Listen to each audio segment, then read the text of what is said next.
Hello friends. Date है आज 24 जून 2025 और आज हमको दो एडिटोरियल आर्टिकल डिस्कस करना है, जिसमें से पहला आर्टिकल लिया है मैंने इकोनॉमिक टाइम्स से, बहुत ही अच्छा आर्टिकल, साइंस एंड टेक्नोलॉजी की रिसर्च पे बेस्ड। और दूसरा आर्टिकल लिया है मैंने प्लास्टिक पोल्यूशन पे, ये फाइनेंशियल एक्सप्रेस से एक बहुत अच्छा आर्टिकल लिया है। तो ये दोनों ही आर्टिकल को डिटेल में डिस्कस करते हैं। पहला आर्टिकल डिस्कस करते हैं जो साइंस एंड टेक्नोलॉजी पे बेस्ड है। The article is to lead globally, India must not just invite research and development global excellence, it must be ready to host it. तो ये जो आर्टिकल है ये क्या डिस्कस करना चाहता है कि इंडिया में रिसर्च एंड डेवलपमेंट जो है उसकी स्टेट बहुत पुअर है, और अब टाइम आ गया है कि हम उस रिसर्च एंड डेवलपमेंट की स्टेटस को इम्प्रूव करने के लिए काम करें। जैसे आर्टिकल जो स्टार्ट करता है वो स्टार्ट करता है यूएस की बात से। जैसे 1950 में यूएस ने एक बहुत बड़े रिस्क लिया था, या रिस्क बोलना चाहिए, या जिसको बोलना चाहिए कि स्टेप लिया था, कि जो भी क्यूरियोसिटी थी, जो भी नई चीज़ों को डेवलप करने के लिए जो एक ज़ील थी, जो एक अंदर से एक कहना चाहिए एक मोटिवेशन था, उसको फंड करने का उसने स्टेप लिया था नेशनल साइंस फाउंडेशन के स्टेप के। ये नेशनल साइंस फाउंडेशन उन्होंने इस पर्पज़ के एस्टेब्लिश किया था कि वो जितनी भी साइंस एंड टेक्नोलॉजी से रिलेटेड जो स्कीम्स हैं या जो भी इनोवेशन है उनको फंड करने के लिए काम करेंगे। उसका रिटर्न बहुत अच्छा मिला था। गवर्नमेंट ने यूएस गवर्नमेंट ने 1950 में $1 की पब्लिक रिसर्च के लिए फंडिंग अगर प्रोवाइड करी थी, तो यूएस की इकोनॉमी को उससे 1.5 से $3 जो है वो रिटर्न उससे देखने के लिए मिला था। 260 नेशनल साइंस फाउंडेशन ग्रांट जो है, ग्रांट के जो रेसिपिएंट्स जो थे, 260 एनएफएस ग्रांट, एनएसएफ ग्रांट जिन लोगों को मिली थी वो आगे चल के नोबेल लॉरिएट्स जो है वो उसमें आगे चल के कन्वर्ट हुए। लेकिन अब जो है वो यूएस क्राइसिस की साइड पर जा रहा है। ऑथर का कहना है कि 1950 से लेके अभी तक साइंस ने यूएस को जितना कंट्रीब्यूट किया था, वो कंट्रीब्यूशन अब शायद थोड़ा उतना ज़्यादा नहीं रह पाएगा, क्योंकि यूएस ने अब साइंटिफिक फंडिंग एफिशिएंसी के नाम पे कट करना चालू करी है।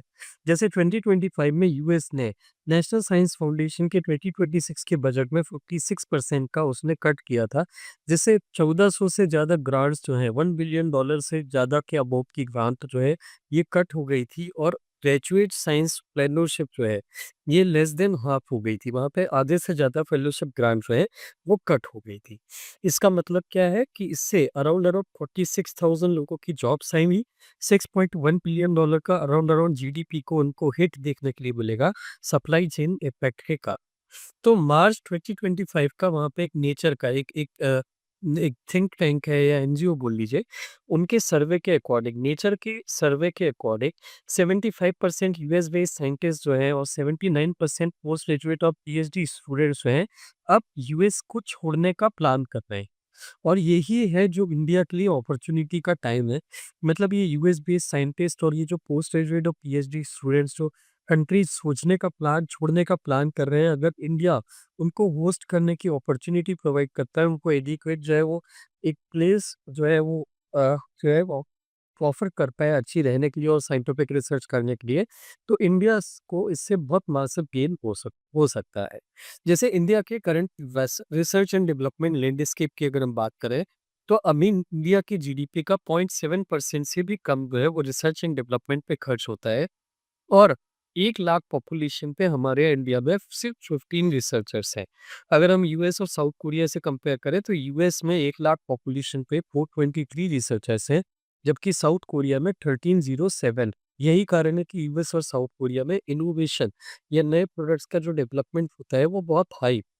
इंडिया अंडर बिल्ट है लेकिन इनकैपेबल नहीं है। इसका ये मतलब नहीं है कि हम कम खर्चा करते हैं, कम रिसर्चर्स हैं, तो इसका मतलब ये नहीं है कि हम इनकैपेबल है अच्छा रिसर्चर्स प्रोड्यूस करने में। हमारा जो रिसर्च एंड डेवलपमेंट का इंफ्रास्ट्रक्चर है वो भी अभी अप्रोप्रिएटली यहाँ पे जो बिल्ड नहीं हुआ है, अगर आप उसको बिल्ड कर देते हैं तो हमारी भी इतने रिसर्चर्स को बिल्ड करने की या निकालने की कैपेसिटी बन जाएगी।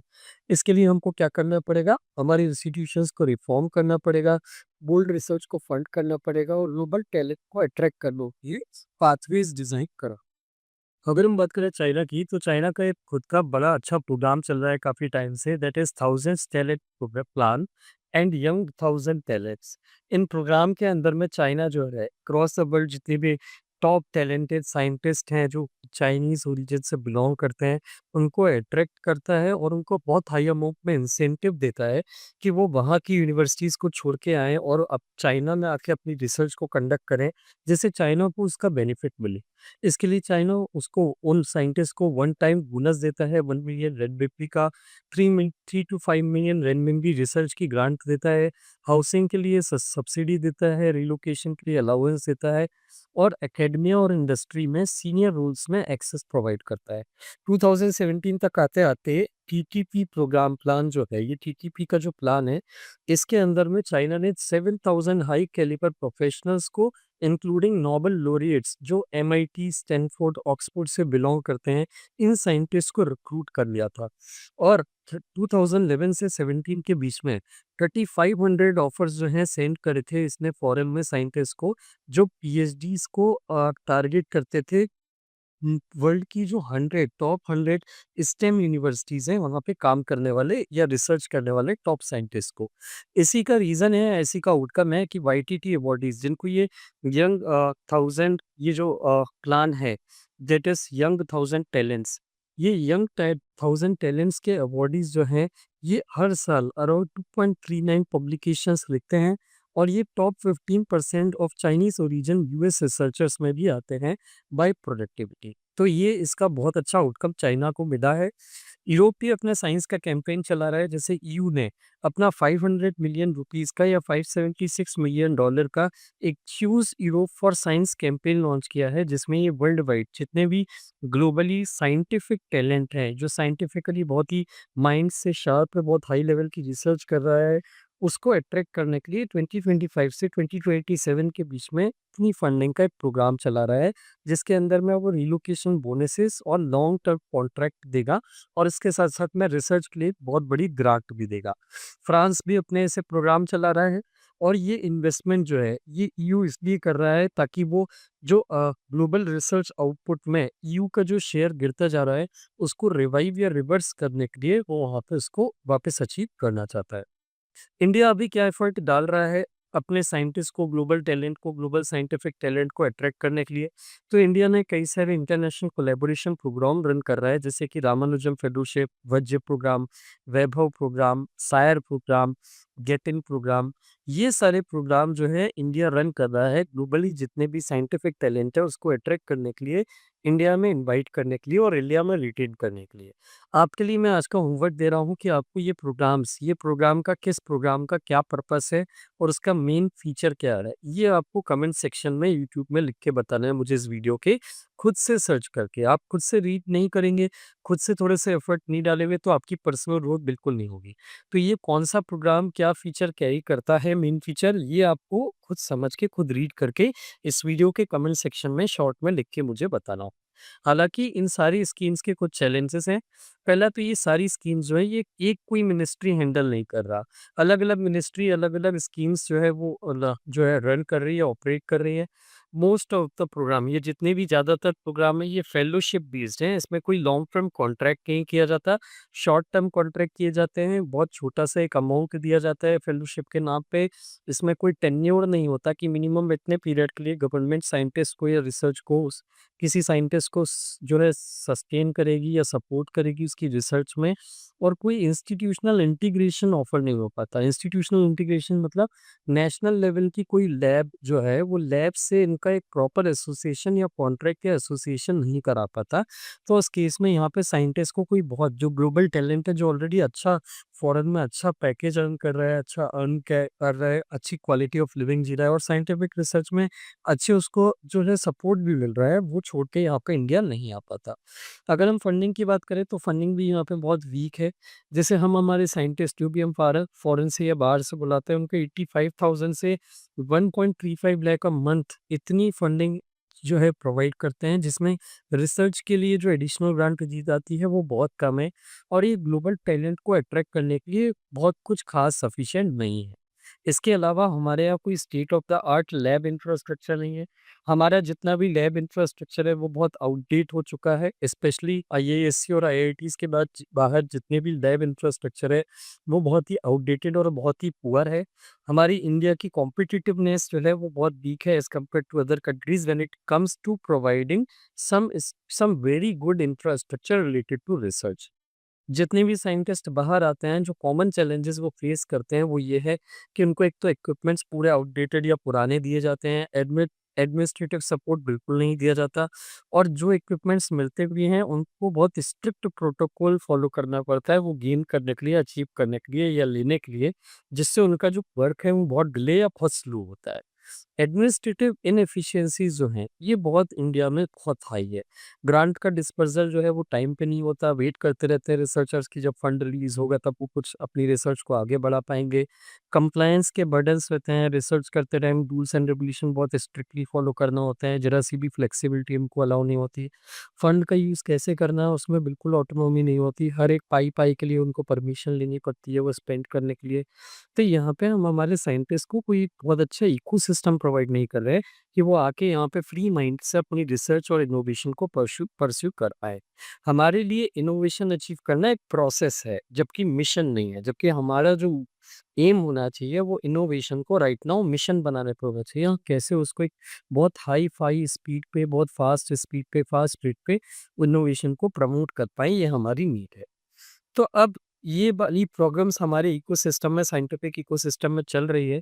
हालाँकि इंडिया ने कई सारे स्टेप्स लिए हैं उसको चेंज करने के लिए, और एक बहुत साइंटिफिक इकोसिस्टम जो है हमारा, वो अभी एक रिवॉल्यूशन के पीरियड से गुज़र रहा है। जैसे हमने जो बड़ी प्रॉब्लम देखी थी कि स्कीम्स जो हैं वो मल्टीपल मिनिस्ट्रीज़ के अक्रॉस स्प्रेड है।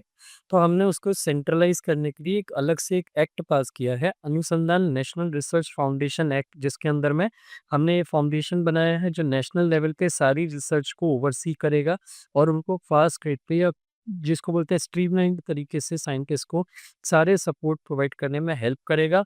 नए-नए फंडिंग मैकेनिज़्म निकाल रहे हैं, जैसे एडवांस रिसर्च ग्रांट, जिसमें कोई हाई लेवल की रिसर्च चल रही है तो उनको फंड का, ग्रांट का वेट ना करना पड़े। हाई अमाउंट में फंड जो है वो भी अवेलेबल हो। इस सारी चीज़ के लिए हमने स्टेप लिया है। इसके अलावा हमने एक स्टेबल, मतलब इंडियन साइंटिस्ट जो हैं उनको एक सिक्योरिटी रहे टेन्योर की, कि वो एक minimum period of time free mind से, टेंशन फ्री होके, स्ट्रेस फ्री होके अपनी रिसर्च कंडक्ट कर पाए।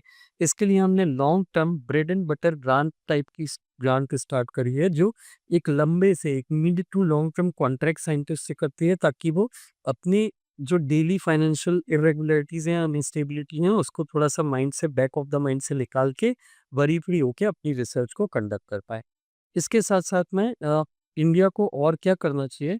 जैसे इंडिया के पास ये एक बहुत ही रेयर मूवमेंट आया है, यूएस की ये जो स्टेप्स हैं, कि वो साइंटिस्ट जो हैं उनको इतनी ज़्यादा इम्पोर्टेंस नहीं दे रहा है, उनकी ग्रांट कट कर रहा है। तो ये एक बहुत रेयर मूवमेंट है कि हम जो टॉप टैलेंट है, जो यूएस में रहता है, वहाँ पे रिसर्च करता है, उनको हम वहाँ से उठा के लाएँ। वर्ल्ड के जो टॉप 100 स्टेम इंस्टीट्यूशंस हैं, साइंस, टेक्नोलॉजी, इंजीनियरिंग, मेडिसिन, ये इंस्टीट्यूशंस में जो टॉप रिसर्चर्स हैं, उनसे हम टैलेंट को अट्रैक्ट करके उनको इंडिया में बुला के ज़्यादा से ज़्यादा इनोवेशन करें, तभी इंडिया एक डेवलप्ड कंट्री में पहुँचने का एक सपना जो है अपना, विकसित भारत का, वो अचीव करने के बारे में और ज़्यादा सोच पाएगा। So this was our first article related to research and development in India. It was indeed a very good article. उसके बाद हम आते हैं सेकंड आर्टिकल पे, that is the material question. ये जो आर्टिकल है ये प्लास्टिक पॉल्यूशन की बात करता है कि इंडिया में प्लास्टिक पॉल्यूशन जो है उसका अभी क्या स्टेटस है और उसको ठीक करने के लिए इंडिया को क्या स्टेप्स लेना चाहिए। तो जैसे जो ऑथर हैं वो स्टार्ट कैसे देते हैं, द ऑथर स्टार्ट्स कि इस साल जो वर्ल्ड एनवायरनमेंट डे 5 जून को सेलिब्रेट किया गया था, उसमें इस साल थीम थी बीट प्लास्टिक पॉल्यूशन, मतलब हमको प्लास्टिक पॉल्यूशन को हराना है। अगर ऑथर का कहना है कि अगर हम सोशल मीडिया को एक एक ऊपर से ग्लिम्प्स लें तो हमको ये समझ में आएगा कि प्लास्टिक पॉल्यूशन में हमारा जो मेन फोकस है वो है पॉलीथीन बैग्स को हटाने का। जो नेचुरल प्लेसेस हैं उन पे जो लिटरिंग होती है, मतलब हम चिप्स वगैरह, कुरकुरे और कोल्ड ड्रिंक वगैरह जो खाते पीते हैं और उसको फेंक देते हैं, तो ये लिटरिंग को रिड्यूस करने का, जो भी वेस्ट वहाँ पे नेचुरल प्लेसेस पे बहुत ज़्यादा इकट्ठा हो गया है उनको कलेक्ट और इम्प्रूव सेग्रीगेट करने का, और रीसाइक्लिंग और रीयूज़ को प्रमोट करने का, ये हमारा मेन फ़ोकस रहा है। हालाँकि ऑथर का यहाँ पे कहना है कि इतने ज़्यादा एफ़र्ट्स या इतना अवेयरनेस या इतना ज़्यादा एफ़र्ट डालने के बाद भी हमारा ग्लोबली जो है डिकेड ऑफ एफ़र्ट, मतलब हम दो 20-30 सालों से इतने एफ़र्ट डाल रहे हैं, इतनी अवेयरनेस फैला रहे हैं, इतना प्लास्टिक पॉल्यूशन रिड्यूस करने पे फ़ोकस कर रहे हैं, लेकिन उसके बावजूद अक्रॉस द वर्ल्ड सिर्फ 9% प्लास्टिक वेस्ट है जो अभी रिसाइकल होता है, 50% प्लास्टिक वेस्ट है जो लैंडफिल्स में एंड होता है या लैंडफिल्स में जाता है, सिर्फ 19% है जो इंसिनरेट होता है, मतलब बर्न कर दिया जाता है, और बाकी का जो 22% है, ये या तो ओपनली बर्न किया जाता है या सड़क पे फेंक दिया जाता है, नेचुरल प्लेसेस पे लिटर कर दिया जाता है, फेंक दिया जाता है, जिससे लैंड, वाटर और एयर जो है, इन तीनों का पॉल्यूशन होता है। और ये सिर्फ डेवलपिंग या पुअर कंट्रीज़ की इकोनॉमीज़ की स्टोरी नहीं है, ये एडवांस्ड इकोनॉमीज़ में भी प्लास्टिक्स जो है, ये लार्जली लैंडफिल्स या इंसिनरेटर्स में जाता है, जो बेसिकली लैंड और एयर पॉल्यूशन और वाटर पॉल्यूशन के लिए बहुत हाई अमाउंट में रिस्पॉन्सिबल होता है। प्लास्टिक रिसाइक्लिंग का जो रेट है वो वैसे तो बहुत हाई है, अबाउट 40% प्लास्टिक्स जो हम कंज्यूम या यूज़ करते हैं वो रिसाइकल होता है।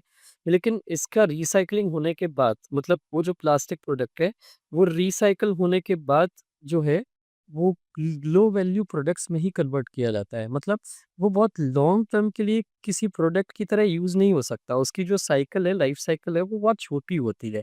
तो इवेंचुअली ये जो हम रिसाइक्लिंग कर रहे हैं, लॉन्ग टर्म में ये रिसाइक्लिंग भी हमको कुछ खास बेनिफिट नहीं दे रही है।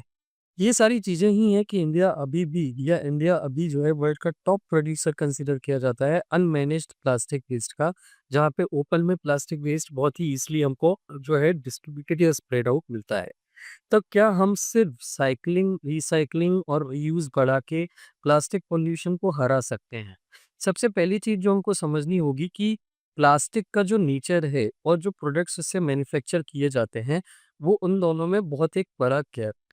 जैसे प्लास्टिक जो है, प्लास्टिक का जो नेचर होता है, वो क्या होता है, ये एक फॉरएवर मटेरियल होता है। इसको डिकेड्स लग जाते हैं डिकम्पोज़ होने में और उसके बाद भी ये डिसअपीयर नहीं होता। जैसे डिसअपीयर इसलिए नहीं होता क्योंकि डिकम्पोज़ होने के बाद ये बहुत छोटे-छोटे टुकड़े जो है, पीसेस जो हैं, उनमें ब्रेक हो जाता है, जिसको हम माइक्रो प्लास्टिक्स के नाम से जानते हैं।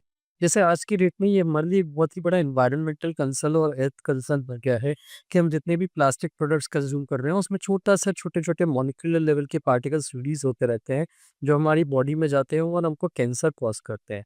इसके बावजूद हमको ये पता है कि प्लास्टिक एक फॉरएवर मटेरियल है, it takes a very life time amount of time to degrade और डिकम्पोज़।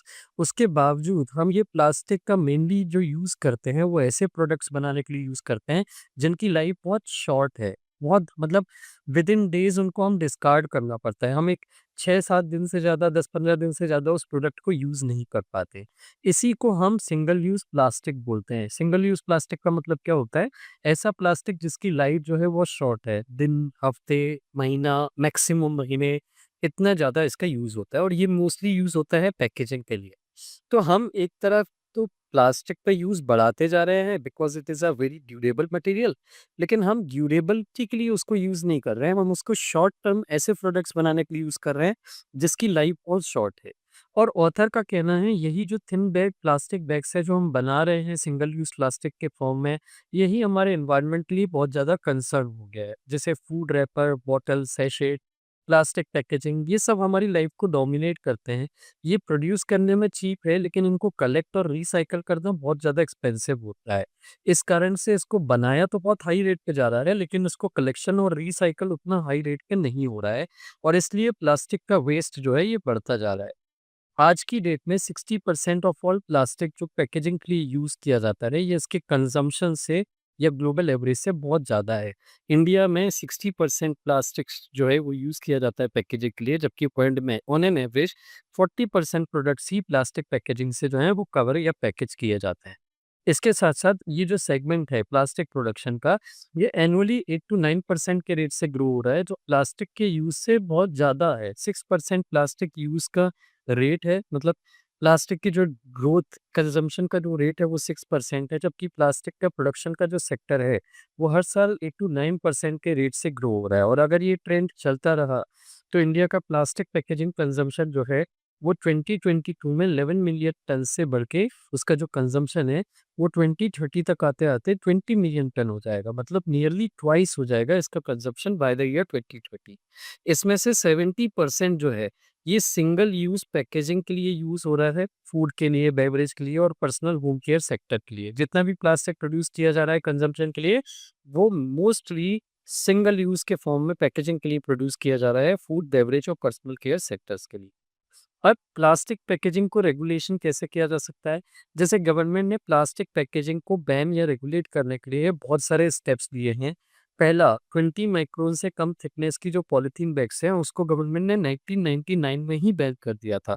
उसकी थिकनेस को बढ़ा-बढ़ा के अब वो 50 माइक्रोन्स तक आ गया है। प्लास्टिक वेस्ट मैनेजमेंट रूल्स 2016 के अंदर में 50 माइक्रोन से कम थिकनेस की पॉलीथीन बैग्स जो बहुत ही सिंगल यूज़ प्लास्टिक होती है, जिनकी बहुत ज़्यादा लाइफ नहीं होती, उसको गवर्नमेंट ऑलरेडी बैन कर चुकी है। लेकिन इसके बावजूद धड़ल्ले से ऊपर मार्केट में ये जो सिंगल यूज़ प्लास्टिक है, बहुत ही कम थिकनेस वाली पॉलीथीन बैग्स हैं जो एनवायरनमेंट के लिए बहुत हार्मफुल होती हैं और इनकी लाइफ बहुत ज़्यादा नहीं होती। अभी भी इनका यूज़ और कंज़म्पशन बहुत हाई है और इनका रीसाइक्लिंग का रेट जो है वो बहुत कम है। रीसाइक्लिंग का रेट इसलिए भी कम है क्योंकि इसका ये जो प्लास्टिक वेस्ट मैनेजमेंट रूल्स हैं, उनका एनफोर्समेंट करने के लिए एडिक्वेट जो है इंफ्रास्ट्रक्चर या कैपेसिटी बिल्ड नहीं की गई है। सिर्फ रूल्स बनाना नहीं होता, आपने किसी चीज़ को बैन कर दिया दैट इज़ ओके, लेकिन उसको एनफोर्स करने के लिए फोर्स भी तो होना चाहिए ना, प्रॉपर सिस्टम भी तो होना चाहिए ना। अगर उसको फोर्स करने के लिए, एनफोर्स करने के लिए प्रॉपर सिस्टम नहीं है, तो फिर आप रूल्स फॉलो हो रहे हैं कि नहीं वो देखोगे कैसे? और देखोगे नहीं तो उसका यूज़ कैसे रोकोगे? तो अगर आप ये एक्सपेक्ट कर रहे हो कि एक मल्टी बिलियन डॉलर इंडस्ट्री जो मिलियंस ऑफ वर्कर्स को जो है एम्प्लॉय करती है प्लास्टिक प्रोडक्शन और कंजम्पशन में, उसको आप ओवरनाइट उसको आप खत्म कर दोगे, चेंज कर दोगे, तो आप बहुत गलतफ़हमी में हो। सबसे पहली चीज़ जो आपको करना चाहिए, ऑथर का कहना है कि सबसे पहली चीज़ जो गवर्नमेंट को करना चाहिए, वो ये कि प्लास्टिक का एक proper alternative industry, proper alternative material based industry वो डेवलप करना चाहिए। सबसे पहले तो आपको जो प्लास्टिक को रिप्लेस करने वाला जो मटेरियल है, जो कैपेसिटी रखता है उसको रिप्लेस करने की और जो एनवायरनमेंट के लिए भी अच्छा है, पहले तो आपको उसकी इंडस्ट्री खड़ी करना चाहिए, only then will the plastic ban work. अगर एक चीज़ है जो हम सीख पाए हैं पिछले 25 साल के प्लास्टिक के बैन को एनफोर्स करने में फेलियर देख के, वो ये है कि बैन्स और रेगुलेशन अकेले काम नहीं करते। सबसे पहले आपको एक वेल प्लान्ड एक इंडस्ट्रियल ट्रांसफॉर्मेशन करना पड़ता है, इंडस्ट्रीज़ का एक सेक्टर से दूसरे सेक्टर में शिफ्ट करना पड़ता है, तभी जाके वो बैन और रेगुलेशन जो है वो सक्सेसफुली इम्प्लीमेंट हो पाते हैं। तो जब तक आप प्लास्टिक बेस्ड पैकेजिंग इंडस्ट्री को किसी अल्टरनेट मटेरियल बेस्ड इंडस्ट्री में शिफ्ट नहीं करोगे, तब तक ये बैन और जो रेगुलेशन है अकेला, ये काम नहीं करेगा। और इसके लिए आपको क्या करना पड़ेगा? इसके लिए आपको कुछ स्टेप्स लेने पड़ेंगे, जिन स्टेप्स में सबसे पहला आता है कि एक नेशनल प्लास्टिक स्ट्रेटजी बनानी पड़ेगी। नेशनल प्लास्टिक स्ट्रेटजी का मेन फोकस किस पे रहेगा कि वो प्लास्टिक्स के जितने भी अल्टरनेटिव मटेरियल हैं, मल्टीपल मटेरियल वो डेवलप करे, सिंगल यूज़ प्लास्टिक पैकेजिंग का जो यूज़ है उसको रिड्यूस करने पे काम करे, प्लास्टिक की डिमांड को कम करने पे काम करे और एक सर्कुलर प्लास्टिक इकोनॉमी डेवलप करे। सर्कुलर प्लास्टिक इकोनॉमी का मतलब ऐसी इकोनॉमी जिसमें प्लास्टिक को मल्टीपल टाइम एक अलग-अलग टाइप में, अलग-अलग फॉर्म में यूज़ किया जाता है, जिससे वो प्लास्टिक अपनी पूरी लाइफ टाइम किसी न किसी फॉर्म में यूज़ होता रहता है 50 से 70 साल के लिए। उसके अलावा आपको पैकेजिंग पॉलिसी और स्टैंडर्ड बनाने पड़ेंगे। आपको एक क्लियर पॉलिसी बनानी पड़ेगी कि पैकेजिंग में मिनिमम लेवल की स्टैंडर्ड्स, मिनिमम लेवल का मटेरियल, मिनिमम थिकनेस उस मटेरियल की, वो सारी चीज़ें क्या होगी, कौन एनफोर्स करेगा, कौन लाइफ साइकिल का असेसमेंट करेगा, कौन उसको बैन को बेसिकली इम्प्लीमेंट करेगा। इस चीज़ से रिलेटेड एक क्लियर पॉलिसी होना चाहिए और क्लियर इंफ्रास्ट्रक्चर होना चाहिए। तभी आप अल्टरनेटिव को एनहांस या एनकरेज कर पाओगे। तीसरा, आपको रिसाइक्लिंग और इनोवेशन सेक्टर जो है, उसमें इन्वेस्टमेंट करने की ज़रूरत है। अभी मोस्टली जो अल्टरनेटिव सेक्टर है, प्लास्टिक रिसाइक्लिंग जो है, अभी मोस्टली माइक्रो, स्मॉल और मीडियम एंटरप्राइजेज़ करते हैं, जिनकी बहुत ज़्यादा अमाउंट में प्लास्टिक को रिसाइकिल करने की कैपेसिटी नहीं होती। तो ये एमएसएमईज़ जो हैं, ये अंडर फंडेड भी हैं और टेक्नोलॉजिकली आउटडेटेड भी हैं। अगर आप चाहते हो कि प्लास्टिक की रिसाइक्लिंग और बड़े स्केल पे हो, ज़्यादा से ज़्यादा प्लास्टिक रिसाइकिल हो, तो इसके लिए आपको लार्ज स्केल इन्वेस्टमेंट इसमें प्रमोट करना पड़ेगा और ऐसी कंपनीज़ को, बड़ी कंपनीज़ को सपोर्ट देना पड़ेगा जो इसमें कैपेबिलिटी रखती हैं। चौथा, इसमें आपको इंफ्रास्ट्रक्चर और कैपेसिटी का अपग्रेड करना पड़ेगा। आपको जो एग्जिस्टिंग वेस्ट मैनेजमेंट इंफ्रास्ट्रक्चर है, जो प्लास्टिक को सेग्रीगेट, सॉर्ट और रिसाइकल करने पे काम करता है, उसके लिए एक बड़ा सा इंफ्रास्ट्रक्चर क्रिएट करके देना पड़ेगा।